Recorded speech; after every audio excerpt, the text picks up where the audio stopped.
আমার নাম অরিজিৎ পাল, আমি ক্লাব সম্পাদক। আচ্ছা, কতটুকু মানে উচ্চতা কত? এটার উচ্চতা আছে 51 ফিট। এত বড় ভাবনা কেন?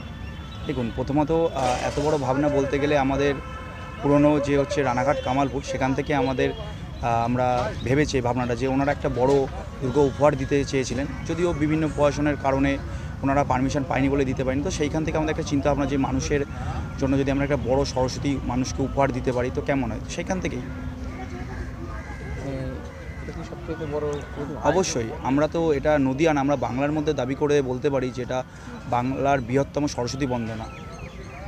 কতটা প্রশাসনিক নিয়ম মেনে তোমরা পুজো করো? হ্যাঁ, আপনি তো দেখলেন একটু আগে আমাদের মধ্যে এসডিপিও ম্যাডাম এবং আইসি স্যার এসেছিলেন, তারা আমাদের সমস্ত সময় সহযোগিতা করেছেন, তারা আমাদের পাশে আছেন। এছাড়াও আমাদের যারা রয়েছে তারাও আমাদের সহযোগিতা করেছে। সমস্ত প্রশাসনিক নিয়ম মেনে আমাদের এই পুজোটা হচ্ছে। এবছর তোমার কততম বর্ষ? এই বছর আমাদের রজত জয়ন্তী বর্ষ। প্রতিমা শিল্পীর নাম?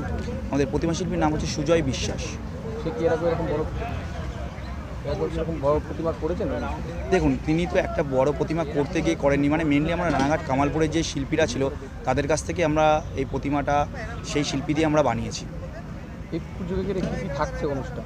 দেখুন, এই পুজোয় আমাদের কালকে শুভ উদ্বোধন হয়েছে। আজকে তো আপনি দেখতেই পাচ্ছেন আমার পিছনে একটা ড্রয়িং কম্পিটিশান হচ্ছে।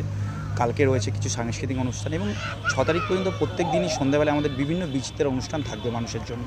আর তার পাশাপাশিতে রয়েছে 6 দিনব্যাপী এক বিশেষ মেলা। কী নাম তোমার? আমার নাম অরিজিৎ পাল, আমি ক্লাব সম্পাদক। ক্লাবের নাম সংগ্রামী সংঘ। দেখছেন, কি বলবেন? না, আমি তো এইবার প্রথম দেখলাম সরস্বতী ঠাকুর এত বড়, মানে প্রথম দেখেছি, খুব ভালো লাগছে। মানে কেমন ভিড় দেখতে পাচ্ছেন? খুব ভালো, খুব কেমন ভিড়? ভিড়টা মোটামুটি ভালোই, মানে এরকম দিনের বেলা ভিড় হয়, তারপরে বাচ্চাদের ড্রয়িং কম্পিটিশন হচ্ছে, এই জন্যে আরও ভিড়টা আছে। ভালো। এরকম বড় কোথাও দেখেছেন?